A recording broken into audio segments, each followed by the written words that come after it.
A partir de agora, a aula já está sendo gravada. E eu queria começar a nossa aula perguntando a vocês se vocês têm alguma dúvida, se vocês estão vendo os vídeos que estão sendo postados, tá certo? Das outras aulas. Eu acho que foram postados 2. E aí eu queria saber se tem alguma dúvida para a gente iniciar a nossa aula, tirando as dúvidas. E aí aqui, a partir de agora, a gente já, a partir das dúvidas tiradas, a gente já exploraria um pouco sobre essa parte conceitual, ok? Do HVDC, e falar um pouquinho sobre tecnologias, controle de potência reativa. Mas antes eu queria ouvir de vocês, se vocês estão acompanhando os vídeos, se tem alguma dúvida para ser tirada.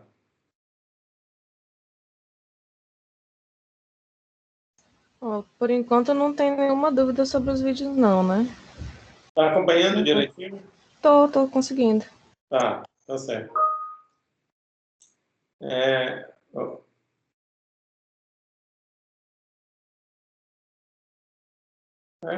Isso daí vai depender bastante.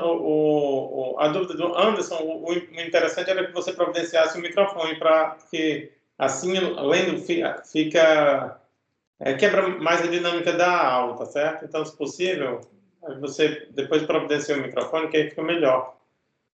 Sobre a demonstração da potência aparente, o IC é conjugado, mas aí vai depender muito da visão de gerador ou carga, tá certo?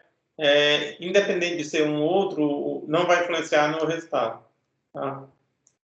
É muito da visão de gerador ou carga. Às vezes você trabalha como gerador, às vezes trabalha como carga, depende do ponto de vista, mas isso daí não vai influenciar no resultado. Se você quiser, até seria importante você fazer do outro jeito também, para ficar demonstrado que o resultado é o mesmo. Não vai influenciar, porque um é do ponto de vista do gerador, outro é do ponto de vista da carga. Só, nada mais do que isso, tá certo? Então, fica tranquilo. Os livros são muito ligados à demonstração do ponto de vista do gerador.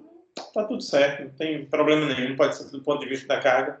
E você vai ver que vai chegar no mesmo resultado, porque é energia, né? A energia sai de um canto, vai para outro, tem que ser a mesma, se você está considerando que não existem perdas pelo caminho, tá certo? Então, quanto a isso, fica tranquilo. Mais alguma? Bom, aí deixa eu falar para vocês uma coisinha. A gente estava meio desentendido, porque no início a gente tinha conversado que as aulas ficariam às terças, aí depois a gente precisou fazer a aula na quinta-feira passada, e aí não apareceu ninguém, só que na minha cabeça estava às quintas, né? Eu já estava trabalhando às quintas para deixar o final de semana e a terça para vocês absorverem, tá certo? Aí eu marquei para terça-feira agora, porque quinta-feira não tinha tido, mas na minha cabeça já estava às quintas. Acabou que nem deu certo fazer a aula. Não, mas no primeiro dia de aula tinha ficado acordado que a gente ia ficar um encontro síncrono nas terças-feiras, mas para mim não tem problema não mudar para quinta. Tá. Eu acho melhor a gente ficar às quintas-feiras, porque tem o final de semana para vocês absorverem.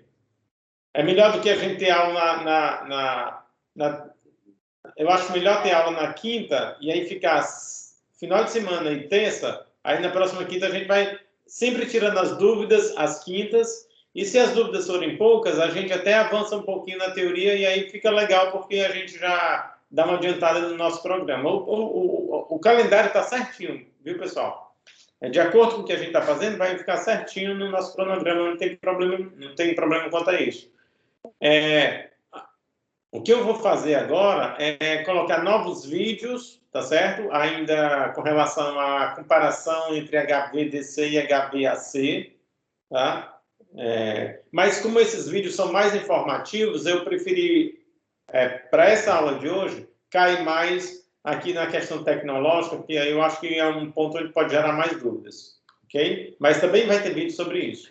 Mas aí eu já dando uma adiantada, quando vocês virem um vídeo, aí fica melhor ainda de se entender. O que restar de dúvida a gente tira no futuro, tá certo? Então, a gente vai continuar, tá certo? Vamos dar início à nossa aula, falando um pouquinho sobre os conceitos básicos, tá certo, pessoal, que norteiam aí a nossa transmissão em corrente contínua, a alta tensão, né? É o tema fundamental, o objetivo principal desse curso, a gente estudar essa teoria e todos esses conceitos por trás desse tipo de transmissão, que hoje é bastante comum, ok? E nós temos alguns links já no Brasil instalados, e tem outros para entrar. E aí, a ideia principal é a gente estudar, começar agora, dos conceitos básicos. Então, a gente tem aqui a figura, a imagem aí à direita, que vocês estão vendo, de um diodo de potência, certo? Isso aqui. Todos dois são diodos de potência. Esse aqui em cima, esse aqui embaixo, nós temos dois diodos de potência, cuja curva característica de operação do diodo é essa aqui que vocês estão vendo em vermelho, ok? Ele vai ter uma região de condução direta, uma região de polarização reversa. Se você polariza reversamente esse diodo, então significa dizer que ele vai estar bloqueado. Então, aqui seria a simbologia desse diodo, aqui o anodo e o cátodo. Professor, pois não. Deu uma travada aqui no vídeo e não está aparecendo a sua apresentação. Ah, não está aparecendo? Então não está. Tá, beleza, desculpa. Então, eu vou iniciar novamente. Tá certo. Eu vou desfazer e fazer de novo. Deixa eu refazer aqui. Agora foi? Agora apareceu. Pronto. Solução trivial da informática. A gente desliga e liga novamente, que quase sempre dá certo. Então, vou voltar para o início. Como eu ia falando para vocês, pessoal, a gente vai ver os conceitos básicos aqui, a partir do ponto 3, né? Esse tópico 3 já vai descer. E vou começar mostrando as características de um diodo, porque é um dos elementos principais de um retificador, por exemplo. Um retificador não controlado. Claro que os nossos retificadores aqui no HVDC, eles todos serão controlados. Mas o princípio básico a gente tem que estudar. A gente, para estudar um conversor controlado, é preciso estudar antes o não controlado, né? É o mais básico de todos. E aqui do lado direito, vocês estão vendo a imagem de dois diodos de potência. Olha só, em cima tem um diodo de potência, embaixo tem um outro diodo de potência, embaixo. Então, são dois diodos de potência. E no centro, nós temos a curva característica desse diodo, certo? Curva característica do diodo de potência. E essa curva, ela tem três regiões bem definidas: a região de condução direta, a região de polarização reversa e essa região aqui de disrupção, que na verdade é a região onde se você polariza o diodo com uma tensão reversa superior ao seu limite, então ele entra em avalanche. Significa dizer que a corrente vai fluir no sentido reverso, né? E esse aumento de corrente vai se dar exponencialmente, porque o diodo, a partir dali, ele já perdeu as suas funções. Então, aqui nós temos à esquerda a simbologia, temos o anodo e o cátodo. Se você polariza diretamente, como temos aqui essa polarização direta, vai fluir uma corrente direta, desde que o seu limite, tá certo? Desde que a sua barreira de deflexão tenha sido superada. Então, eu tenho ali uma região de energia através da qual eu preciso excitar esse diodo com energia sob polarização direta para que aconteça reagrupamento de cargas e favoreça a condução do diodo, mas para isso eu tenho que ceder energia acima de um limite. Esse limite é chamado barreira de depleção. Bom, para alguns, isso em nível de tensão, né, para alguns diodos esses de bancada, né, diodo de baixa potência, diodo retificador, essa barreira de depleção, em termos de tensão, chega a 0,7 volts. Então, você teria que polarizar o diodo com uma tensão superior a 0,7 volts diretamente, né, positivo no anodo, negativo no cátodo, para que ele começasse a sua condução. Outros diodos, né, diodos de potência, e aí, diodos para níveis de tensões e correntes maiores, esses valores já sobem, 2,5 volts, 2,7 volts e por aí vai. Tá? Mas o certo é que você, polarizando esse diodo diretamente com uma energia superior à sua barreira, seria aquela inércia, né, para que ele continuasse naquela situação de não condução. Então, você consegue que esse diodo deixe fluir corrente diretamente, ou seja, através do anodo para o cátodo. Se você polariza reversamente esse diodo, então ele bloqueia. Então, se você põe o positivo da fonte no cátodo e o negativo da fonte no anodo, esse diodo está bloqueado. Ele não vai conseguir conduzir corrente. Então, estaria aberto. Se você vai aumentando esse nível de tensão, né, esse nível de polarização reversa, então você vai se deslocando nessa curva aqui para a esquerda, até chegar no seu limite. Então, quando você vai especificar um diodo, pessoal, entre as especificações, você tem o valor da corrente direta máxima que ele suporta. Então, digamos, um diodo para 15 amperes. E a tensão reversa máxima que ele suporta. Então, no caso aqui, 600 volts. Se você vai caminhando aqui, olha só, aumentando essa tensão reversa, no caso, esse exemplo que eu citei, 600 volts. Então, acima de 600 volts, então esse diodo já estaria chegando nessa região aqui e alcançando a corrente de avalanche. Seria aquela corrente que vai fluir reversamente nesse diodo e vai provocar o seu mau funcionamento e a perda de suas funções enquanto diodo. Então, ele vai deixar de ser uma chave, um interruptor, digamos assim, eletrônico, e perder as suas funções. Perfeito? Então, tem essas duas informações que servem para a especificação do diodo, entre outras, tá certo? Entre outras. Bom, então, para início, né, ou seja, para um retificador mais básico, um retificador não controlado, você usaria um diodo como esse, de forma que se você alimenta esse diodo com uma tensão, deixa eu ver se eu consigo escrever, eu acho que não consigo, vamos ver. Deixa eu ver se eu consigo escrever aqui, pessoal. Só para eu fazer um gráfico que não está mostrado bem, mas no vídeo eu corrijo isso. Eu já coloco um gráfico de uma retificação. Então, eu vou fazer aqui para vocês uma retificação. Deixa eu ver se eu consigo aqui uma caneta. Pronto. Então, seria assim, ó. Vamos supor que eu tenho aqui esse diodo, tá certo?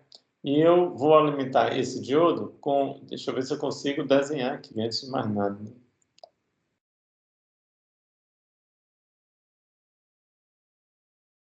Muito ruim desenhar. Opa!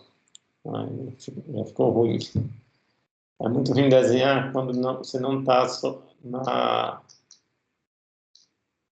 Deixa eu vou abortar isso aqui. Deixa eu voltar aqui. Para acabar de completar o meu... O mouse ainda está ruim. Deixa eu voltar aqui para a ponta do laser.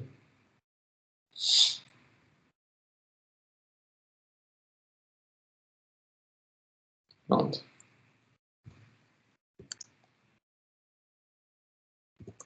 Muito bem. Não vou nem arriscar desenho, não, pessoal, porque não vou conseguir. Mas eu vou procurar fazer no vídeo sobre esse tema, mostrar os gráficos para ficar o fim, tá? Mas vamos supor que você alimente esse diodo com uma fonte alternada, então você teria uma senoide do lado esquerdo aí no anodo, tá certo? E após o diodo, você teria, digamos, uma retificação de meia onda. Então, no semiciclo positivo, esse diodo iria ser polarizado, então toda a alimentação que estivesse no anodo seria, obviamente, estaria também no catodo, tá certo? A menos daquela região de depressão, então você teria uma queda sobre o diodo.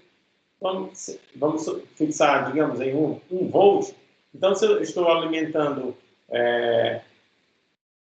esse diodo diretamente com uma forma de onda senoidal, cujo pico são, digamos, 11 volts, então, após o diodo, eu teria um pico de 10 volts, tá certo? Ficaria uma queda de tensão de 1 volt sobre o diodo relativo àquela barreira de depressão que eu falei para vocês no início. Mas o fato é que essa forma de onda no anodo, que apareceria no anodo igualzinho a...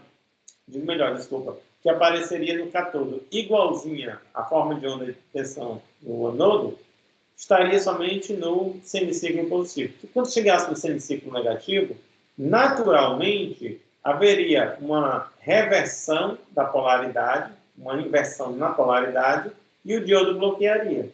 Então ele deixaria passar, digamos assim, né, fluiria por ele corrente somente no semiciclo positivo. O semiciclo negativo estaria bloqueado. Então, eu quero mostrar para vocês com isso que no diodo acontece sempre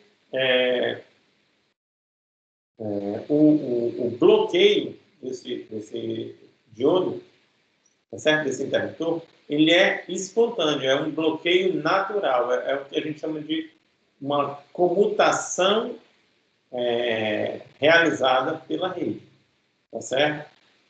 A comutação dele, o bloqueio dele é realizado pela rede, naturalmente, ok? Então, você se preocupa você polarizou o diodo, ele venceu a barreira de depressão, já está conduzindo, mas quando ocorrer o semiciclo negativo, ele vai polarizar reversamente e o bloqueio acontece naturalmente, né? O bloqueio natural, né? Tecnicamente falando, é conhecido como um bloqueio natural ou comutação natural, como faz. Então, essa comutação natural de bloqueio é feita pela rede, no caso do diodo. Mas existem outros interruptores onde eu acho que tem até uma figura na próxima falando sobre isso que eu tinha comentado para vocês.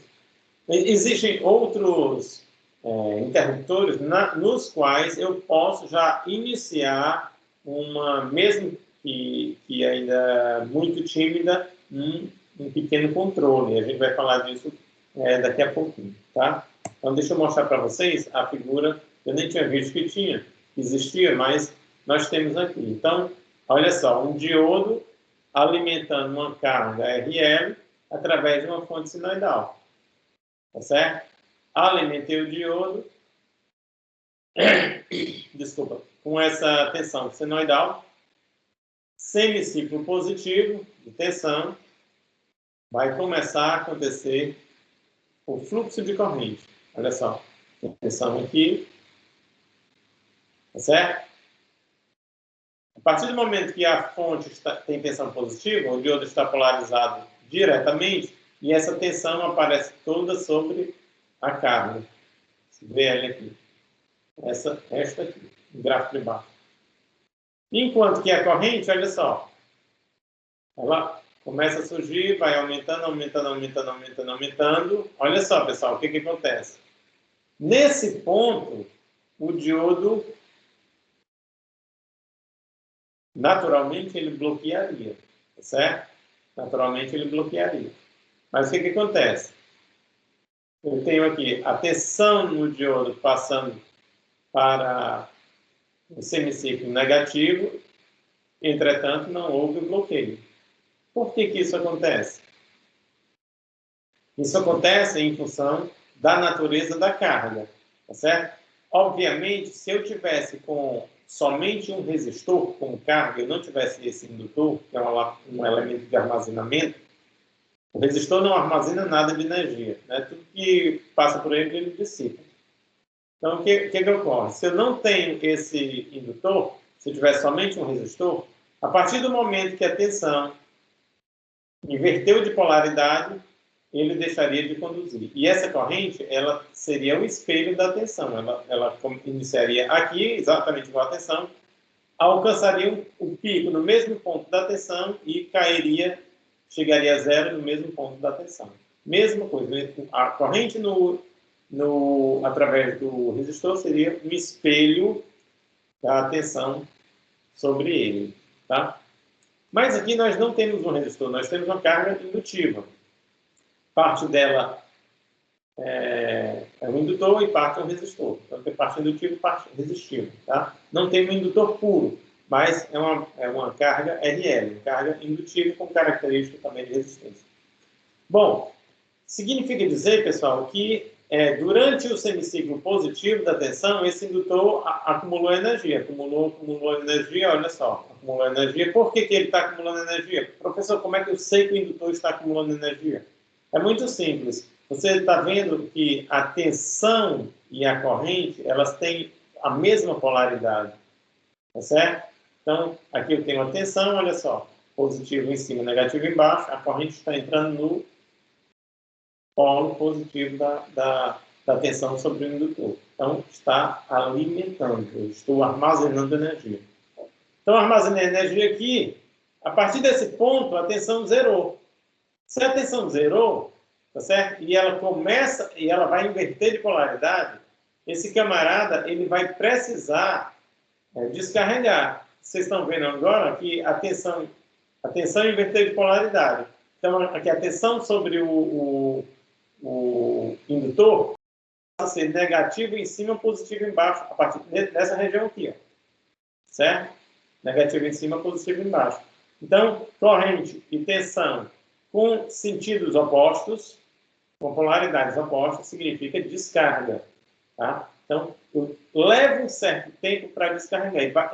O único elemento que ele tem para descarregar é através dessa resistência. Tá? Então, vai haver uma descarga aqui nessa resistência. Perfeito, pessoal? Mas a corrente, ela não muda de sentido, nem pode, porque não dá para voltar para aqui. Ela continua no mesmo sentido, vai descarregar porque, obviamente, a tensão sobre o indutor vai mudar de polaridade. Então, vai acontecer a descarga. Eu preciso de um tempo para isso. Somente a partir do momento que eu não tiver mais energia sobre o indutor é que essa corrente irá cessar.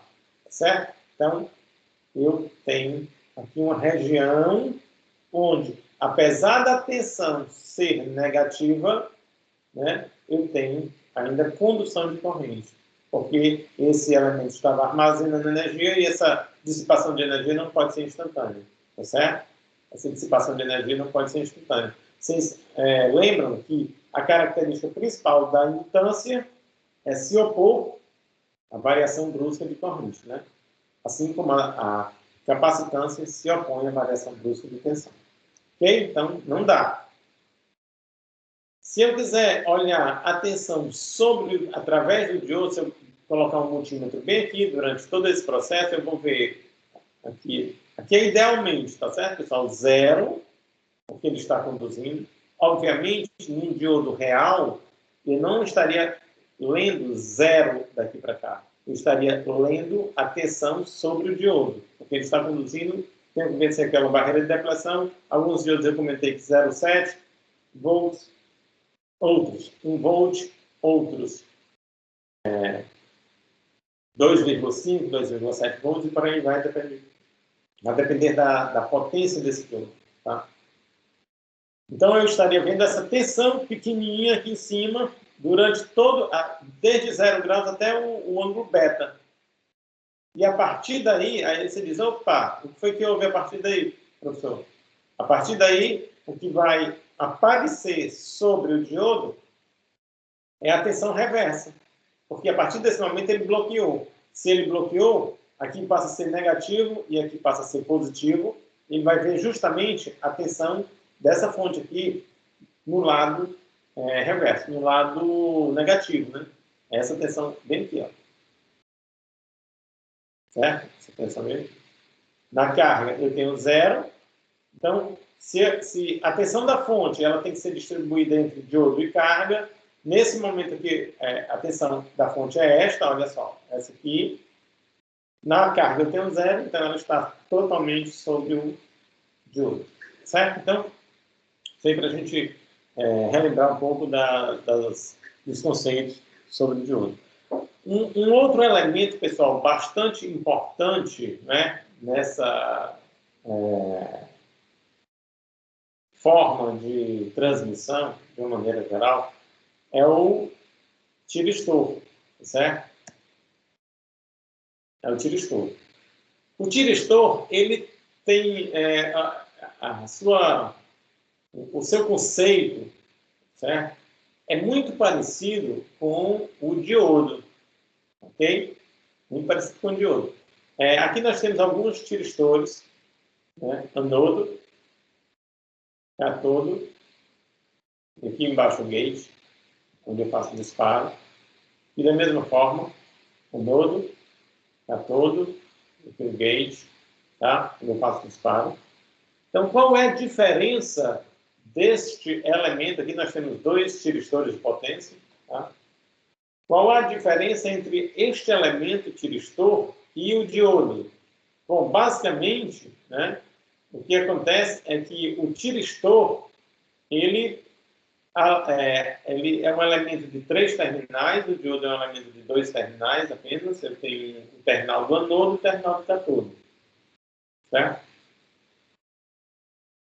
O tiristor ele tem 3 terminais. Ele tem o anodo, tem o cátodo e tem um outro chamado de gate que serve de gatilho. Nesse gate, está sendo representado aqui do lado esquerdo por esse símbolo, né, o elemento tiristor. E aqui eu tenho esse terminal do gate. Nesse gate, ele serve para eu injetar uma corrente. Então, para o tiristor conduzir, são necessários que aconteçam 2 coisas. São necessárias que aconteçam 2 coisas. Ou é necessário que aconteçam 2 coisas. Primeiro, a polarização anodo-cátodo deve estar positiva. Essa é a primeira exigência, certo? Como requisito básico, nós temos polarização direta entre anodo e cátodo. Então, tem que alimentar anodo, cátodo com uma fonte diretamente, ou seja, positivo no anodo, negativo no cátodo. Isso é um ponto. Para o diodo, isso aí já seria suficiente para ele começar a conduzir. Para o tiristor, não. Isso é apenas uma das premissas. Preciso de outra. Além disso, eu preciso ter uma corrente, uma injeção de corrente, um pulso de corrente, ou como a gente chama, um trem, tá certo? Um trem de pulso, né, de corrente no gate, ok? Ok, pessoal? Então, polarização direta, trem de pulso de corrente no gate. Quando isso acontece, aí esse camarada começa a conduzir. Bem aqui. Começa a conduzir. Muito bem. E para ele bloquear, o que acontece? Para ele bloqueia através também de comutação natural, igualzinho de outro. Inverteu a polarização, mesmo que eu tenha trem de pulso no gate, não dá. Tá? Inverteu a polaridade, mesmo que eu tenha trem de pulso no gate, não vai. Ele já vai bloquear. Ok? Então, sob o ponto de vista do bloqueio, ele é igualzinho de outro. Sob o ponto de vista da condução, não. Ele precisa de um outro elemento. Além da polarização direta, eu preciso do pulso de corrente no gate. Ok? Mas eu já posso controlar a sua condução. Eu não posso controlar ainda o bloqueio. Condução eu posso. Tá certo? Ah, bacana. Então, eu já posso minimamente, ok? Ainda que minimamente, controlar o meu retificador. Ainda que seja somente um semiciclo positivo. Beleza. Mas que tal se eu pegar 2 tiristores e colocar em oposição, em antiparalelismo, tá certo? Aí eu vou mostrar aqui para vocês uma dessas configurações. Olha só. Coloquei 2 diodos em antiparalelo, em antiparalelismo. Então, este elemento, se eu colocar positivo em cima, negativo embaixo, e alimentar esse diodo da direita com um trem de pulso no gate, ele começa a conduzir e esse aqui estará bloqueado.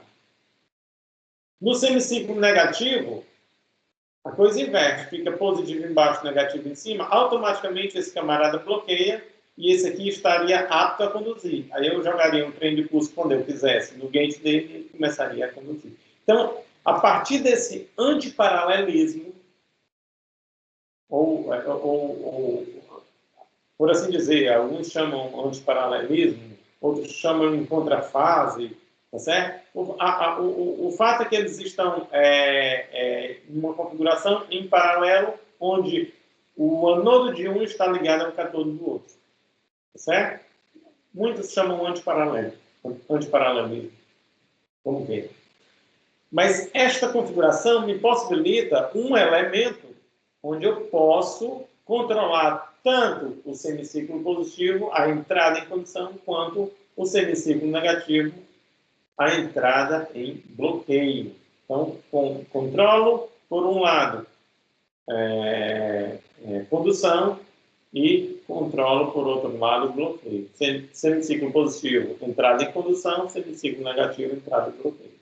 Perfeito. Excelente. Através desse aparato, pessoal, através desse elemento, esse novo elemento, tiristor, onde eu posso, através de 2 tiristores com essa configuração, onde paralelo, formar um só bloco, formar um só módulo, um só interruptor, tá certo? Então eu teria 4 terminais para esse camarada, tá certo? 2 deles eu alimentaria e os outros 2 seriam o gate de um lado e o gate do outro lado, certo? O gate de um dos interruptores, o gate de um dos tiristores e o gate do outro tiristor, certo? Então teria 4 terminais para esse elemento. E eles já são encapsulados assim. Hoje em dia eles já são encapsulados assim, tá? Num só bloco eu tenho esses 2 em antiparalelo. E às vezes até mais. Num só bloco, às vezes você coloca 6 conjuntos desse aqui. 6. Certo? Aí você faz um ponte trifásico, onde você pode controlar entrada e bloqueio por fase, nas 3 fases. Aí fica excelente. Então você tem um arranjo trifásico, onde você pode fazer uma ponte retificadora totalmente controlada, para trabalhar em baixa frequência. É importante que se diga isso, viu, pessoal? Esse elemento aqui, ele só permite que você trabalhe em baixa frequência. Não permite, a frequência daqui é a frequência da rede elétrica, certo? A compatibilidade aqui é a frequência da rede elétrica. Mas você pode fazer alguns trabalhos interessantes. Existe coisa melhor hoje? Claro que existe. Hoje existe, aqui é o chamado essa estrutura que vocês estão vendo aqui, pessoal, completa, tá certo? Aqui eu tenho um interruptor, que ele permite o controle tanto no semiciclo negativo quanto no semiciclo positivo, tá? Eu tenho aqui uma carga, que pode ser um resistor, e tenho aqui um capacitor. Ou eu posso ter a sua visão dual. Eu posso ter, ao invés de capacitor, trocar por um indutor. O fato é que um arranjo desse aqui, ó, uma perna desse daqui, só uma delas, é conhecido como SBC, Static Back Compensator. Tá certo? Compensador estático de energia reativa. Tá? Um compensador estático de energia reativa. Esse compensador estático, pessoal, serve para a gente controlar potência reativa. Ok? Então, ele serviria para a gente controlar potência reativa. Tá? E, professor, realmente eu preciso controlar a potência reativa? Claro que você precisa, em muitas situações. Trazendo aqui para o nosso mundo das transmissões, numa rede CA, você precisa o tempo todo, ao longo da vida, estar controlando potência reativa. Você tem queda e tensão, e você precisa, através do controle da potência reativa, regular a tensão. Tá certo? Então, vocês viram lá no vídeo que eu mostrei para vocês como é que se dá como é que é a formulação matemática, né? Então, se você está numa longa linha de transmissão onde a indutância é muito mais importante do que a resistência, então, que é o normal de acontecer, então significa dizer que, através do controle da potência reativa, você controla a regulação de tensão. Através do controle da potência ativa, você controla a regulação de frequência, certo? Frequência em hertz, frequência linear. Então, é assim que se dá. Ok? Ativo, potência ativa está com frequência, potência reativa está com tensão. Então, você precisa controlar. E um dos elementos iniciais, e até hoje utilizado, é o SBC. Certo? SBC. Muito bem. Então, quando você quer controlar a potência reativa, você lança a mão de uma estrutura como essa, digo melhor, potência reativa capacitiva. Quando você quer controlar a potência reativa indutiva, lança a mão de uma estrutura como essa. Quando quer controlar as duas, lança a mão de estruturas como essa, onde você tem, no mesmo arranjo, capacitor e indutor, na proporção, na medida, na quantidade que você necessita para regular aquela unidade. Ok? Aí vamos ver como é que isso pode acontecer. Eu tenho um gráfico aqui. Nos próximos dias, pessoal, vou passar, depois que vocês estiverem mais habituados com esta tecnologia, que acredito para vocês é nova, com essas definições, digo melhor, né? Tecnologia nem tanto, mas definições, eu acho que para vocês são novas, tá certo? Eu vou passar uma tarefa para vocês, também para vocês fazerem a simulação desses gráficos que eu vou mostrar agora. Olha só, imagina só, pessoal, que eu estou num determinado ponto da linha onde eu tenho que controlar a potência reativa, tá? E aí eu lancei mão deste elemento aqui, ó, esse SVC, indutivo, né? Eu tenho aqui um interruptor que me permite controle no semiciclo positivo e no negativo, tá? Tiristor ou SCR. Eu vou só tratar um pouquinho mais desse tema, só para que vocês não tenham muitas dúvidas, quando vocês forem estudar e se depararem com essa nomenclatura. Mas vocês podem encontrar a nomenclatura tiristor, pode encontrar SCR também, SCR, certo? Qual a diferença? Geralmente o tiristor você usa mais para esse elemento único. Quando você está falando do conjunto aqui, que permite tanto o controle no semiciclo positivo quanto no negativo, você utiliza mais o SCR. Mas, na maioria das vezes, essas duas nomenclaturas são sinônimos, tá certo?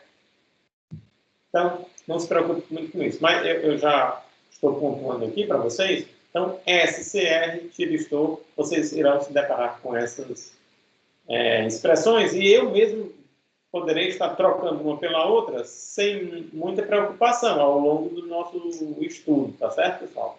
Então, vocês já fiquem atentos para isso, que eu vou estar sempre me referindo a esse conjunto aqui. Bom, então eu tenho aqui um elemento estático, né? Um elemento de eletrônica de potência que permite controle nos dois sentidos, controle da energia nos dois sentidos.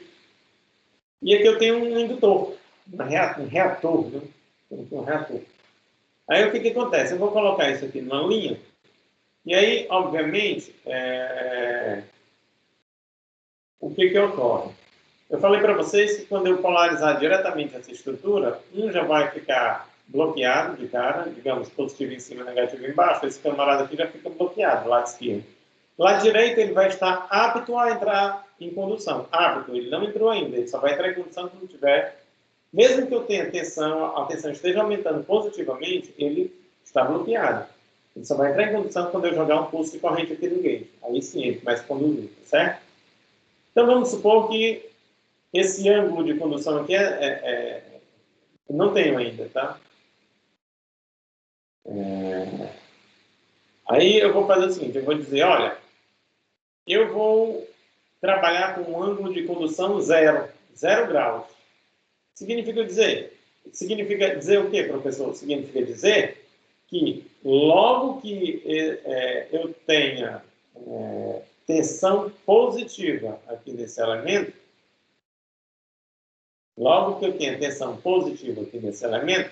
eu jogo o pulso de corrente no mesmo instante e quando eu tiver tensão, ele também terá corrente.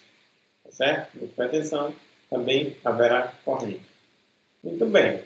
Então, tensão, também haverá corrente. Tensão. Mas eu posso trabalhar com ângulos diferentes de zero. Como é que seria isso, professor? Seria o seguinte. Ao invés de ele começar a conduzir em 0 graus, né? Vocês estão vendo aqui que a condução seria em 0 graus. Deixa eu fazer uma pergunta para vocês. Explicando melhor, aqui nós temos a tensão em azul e a corrente em vermelho, tá certo, pessoal? Então, teria a tensão aqui de alimentação em azul e essa corrente ia ser em vermelho. Aí uma pergunta para vocês, aí eu gostaria de ouvir a opinião de vocês. Por que vocês acham que a corrente ela só começou aqui nesse ponto, ela não começou aqui? Certo? 1 minuto para reflexão e respostas.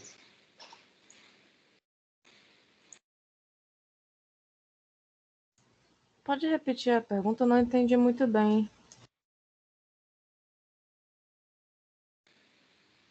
A minha pergunta é, nesse primeiro caso, o ângulo era 0, tá certo? O ângulo era 0. Significa dizer que logo que eu tenho uma alimentação positiva aqui, eu tenho um trem de pulso. Perfeito? Logo que eu tenho a alimentação positiva aqui, ó, nesse ponto aqui, eu tenho trem de pulso aqui nesse tiristor e ele já começa a conduzir. Eu quero saber por que eu tenho essa diferença. Aqui é a tensão aqui. E aqui, o vermelho, a corrente, ia ser. Por que eu tenho essa diferença aqui entre tensão e corrente? O Anderson está dizendo aqui no chat que é devido à defasagem devido à indutância, da magnetização do indutor. É devido à indutância, tá certo? Porque a corrente, está certíssimo, a corrente através do indutor, essa, e a tensão sobre o indutor, sempre estão defasados em 90 graus. Tá? Então é por isso mesmo. Então sempre estarão defasados em 90 graus. Então mesmo que eu tenha corrente aqui, essa corrente vai aparecer instantaneamente, só que ela vai aparecer 90 graus defasada, certo? Atenção, porque essa é a característica do indutor e aqui a gente tem um indutor puro, certo? Se eu tivesse algum outro elemento aqui resistivo, aí essa corrente, ela não estaria exatamente 90 graus atrasada. Esse atraso seria menor. Então, essa forma de onda em vermelho, ela se deslocaria um pouquinho aqui para a esquerda, no sentido, no caminho do zero, tá certo? Beleza. Aí, agora eu tenho um ângulo diferente de zero, ou seja, a partir do momento que eu tenho tensão positiva aqui, eu espero um certo tempo e aí jogo um pulso de corrente no gate. Aí olha só como é que seria a minha corrente. Seria essa em vermelho. Esse aqui seria justamente, isso aqui está mal desenhado, esse aqui deveria ser 90 graus, tá certo, pessoal? Deveria coincidir com isso aqui. Igualzinho isso. Ou mal desenhado. Não sei porquê. Bom, enfim. Então, esse tempo aqui, ó, é o tempo de disparo do tiristor. Aqui, se ele fosse disparado ao mesmo tempo em que a tensão passa pelo zero, a corrente apareceria aqui como apareceu no primeiro quadro, à esquerda, mas ele vai demorar um pouco e depois é ativado, tá? Então, esse trem de pulso demora um pouco, depois é ativado aqui no gatilho. Então, é o que a gente chama de ângulo de disparo. Então, o ângulo de disparo aqui é zero, o ângulo de disparo aqui é diferente de zero. Tá? Claro, a partir do momento que o ângulo de disparo é diferente de zero, olha só, eu perdi toda essa informação aqui, ó. Tá? Então, a corrente que deveria ter começado a subir aqui, ela vai começar a partir desse ponto, digamos. Aí, por isso que ela tem um valor menor, que seria só relativa a essa quantidade de energia aqui, ó, em cima. Certo? O que eu quero mostrar para vocês, e aí se eu aumento o ângulo de disparo, esse efeito é maior, tá? Esse efeito é maior. Cada vez mais eu vou me aproximando do pico, de ficar somente restrito a deixar fluir a energia mais próxima do pico. É o que está acontecendo aqui. Estou aumentando o ângulo de disparo. Eu quero mostrar para vocês com isso que a potência reativa neste ponto é diferente da potência reativa neste ponto, que é diferente da potência reativa neste ponto, que é diferente da potência reativa neste ponto. Então, a partir do controle desse ângulo de disparo, eu controlo a potência reativa.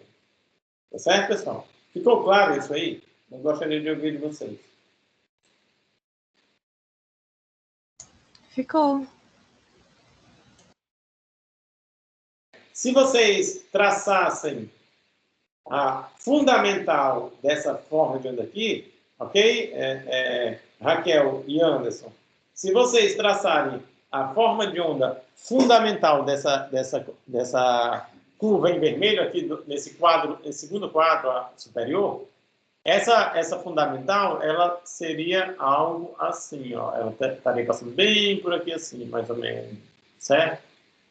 Bem por aqui assim. Ou seja, o deslocamento, o que dá potência reativa não é o deslocamento angular entre corrente e tensão, tá certo? Então, esse deslocamento seria maior, seria diferente desse aqui, tá? Seria diferente desse. Deslocamento da fundamental, o que vale é fundamental contra fundamental. Fundamental da corrente, fundamental da tensão. Então, fundamental da corrente, que para esse caso, teria um deslocamento em relação à tensão fundamental diferente deste. Então, estaria trabalhando com potência reativa diferente, distinto, tá? Para cá o mesmo e para cá o mesmo. E tanto valor em ângulo, defasagem, quanto em amplitude. Então, isso aí O Anderson está levantando a mão aqui, pode falar, Anderson. Em que ele está sem o microfone, ele está digitando no chat. Tá, ok.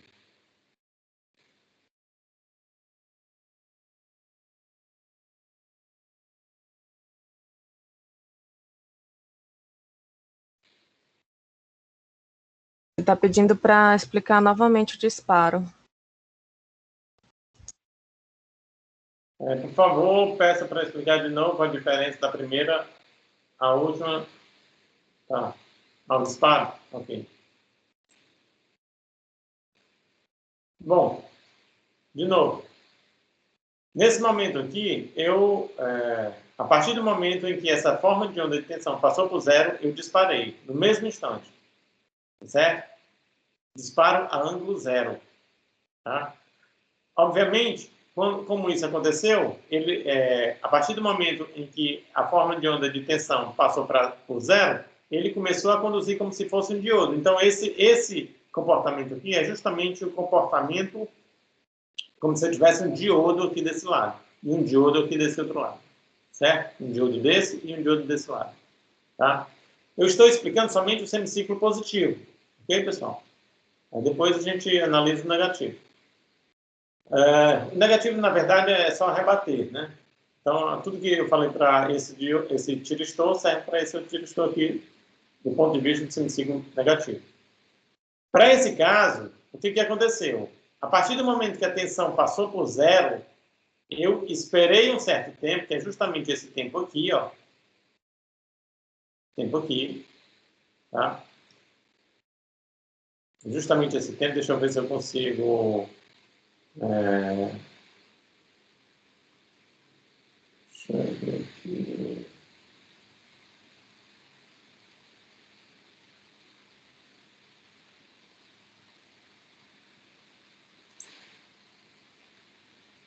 Esse tempo aqui, ó, de disparo. Opa, deixa eu ver aqui.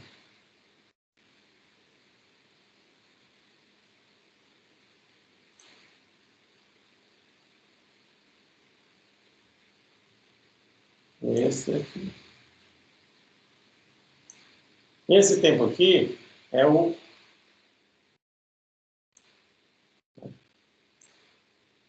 ângulo de disparo, tá certo? Esse primeiro aqui, ó.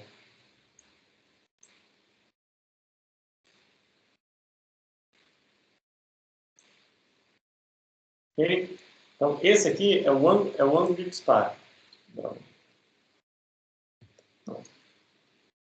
Então, eu esperei um certo tempo para disparar. Quando disparou, se esse ângulo de disparo fosse zero, a gente vai tomar como referência essa corrente, essa forma de onda de corrente aqui, ó, com ângulo de disparo zero. Se o tempo fosse zero, nesse ponto aqui, a forma de onda já estaria bem por aqui. Deixa eu tentar desenhar de novo aqui, como eu fiz ainda há pouco. Vou pegar uma cor aqui diferente, sei lá, amarelo, se der para ver fica melhor. Então, como decorreu este tempo aqui, ó, essa forma de onda ela foi aumentando, ela chegou bem aqui, ó. Vou tentar fazer por cima aqui. Pronto. Certo? Aí pronto. Ela estaria aqui, aí pá, dispara. Quando disparei o trem de pulso no gate, então a forma de onda que se estabeleceu já foi essa daqui. Claro que ela se estabelece a partir de zero, ela não pode começar lá de cima, ela se estabelece a partir de zero. Tá? Mas a energia que eu tinha disponível era somente essa, ela estará aqui. O mesmo acontece com o semiciclo negativo. Esse aqui, o tempo aumentou mais ainda. Ó. O que eu tinha aqui como um disparo φ, esse φ está bem aqui, ó. Certo? Vamos tentar desenhar de novo aqui para ficar explicado justamente igual ao outro, para ninguém ficar com inveja. Acho que foi esse ano, se não peguei, se não me engano. Então eu tenho aqui assim, tenho aqui assim, ó. Aqui o ângulo de disparo aumentou, olha só.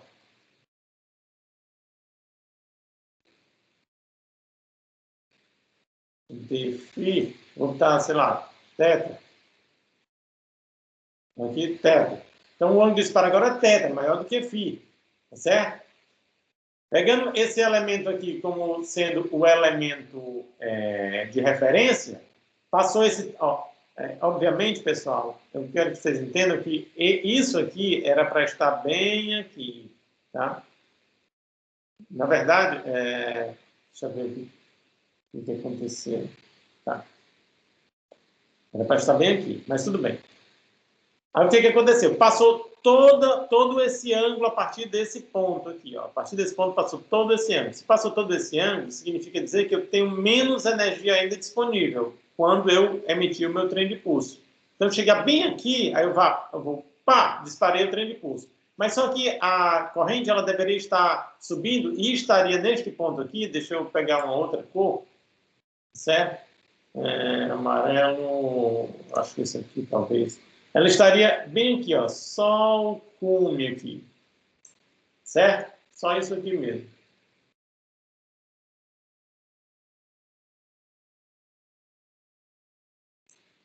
Tá? Estaria só essa parte aqui de cima, estou fazendo bem para poder ficar diferente do outro. Então, eu teria só isso aqui. Então, obviamente, vai começar do zero. Então, toda essa energia seria a partir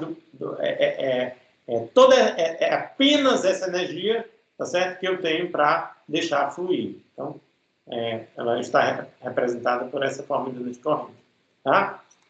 Então, não sei se me fiz entender dessa vez.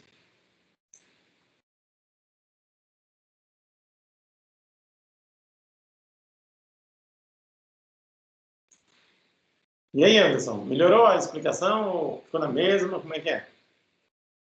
Ele disse que conseguiu entender agora. Tá bom. Então,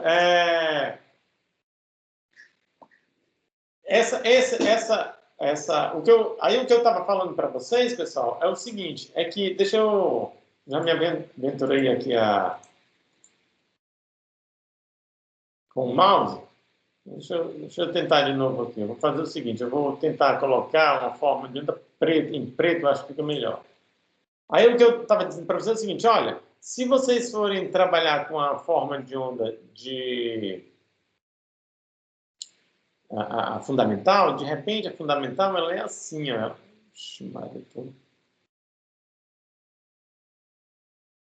Essa fundamental aqui tem mais harmônica do que não sei nem aqui.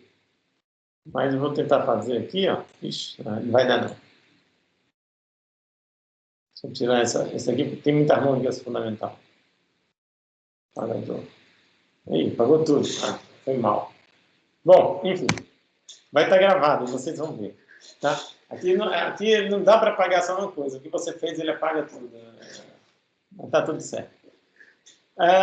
Quando eu estiver fazendo vídeo, pessoal, para essa aula, eu vou tentar explicar da forma que eu fiz aqui, mas gera um outro slide onde eu posso escrever e desenhar através da mesa aqui que eu tenho, digitalizador, que fica muito mais simples de se fazer e vai, obviamente, eu acho que vai conferir uma explicação melhor, tá?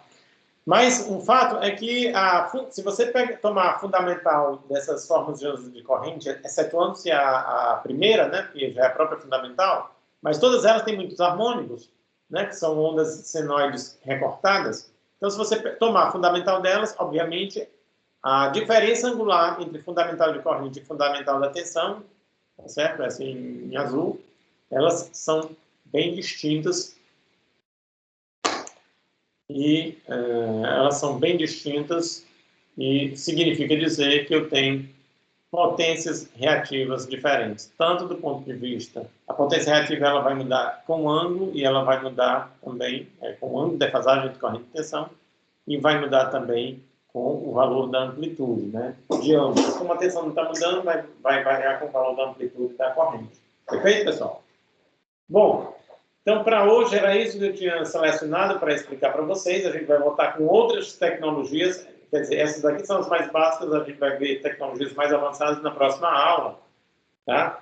E vai ser na próxima quinta-feira, tá certo, pessoal? Quinta-feira, dia 17, né? Hoje são 10, então quinta-feira, dia 17. A gente vai ter uma nova aula sobre isso aí. Eu vou colocar mais vídeos, aí eu espero que vocês acompanhem esses vídeos até lá. E aí a gente tira dúvidas, começa como sempre, tirando dúvidas e depois avançando um pouquinho na matéria. Tá? Vou fechar meu microfone e aí vou deixar um pouquinho aberto para vocês tirarem dúvidas, qualquer coisa que queiram perguntar, enfim. E por enquanto não tenho nenhuma dúvida não, professor. Obrigada aí. O Anderson tá levantando a mão? Não, tá não.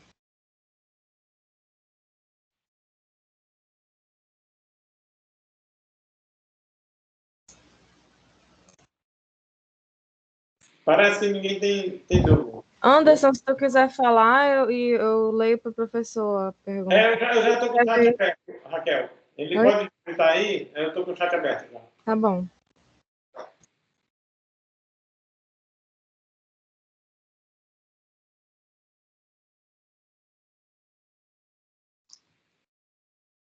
Vou só parar de compartilhar aqui o vídeo, pessoal. Aí eu já fico...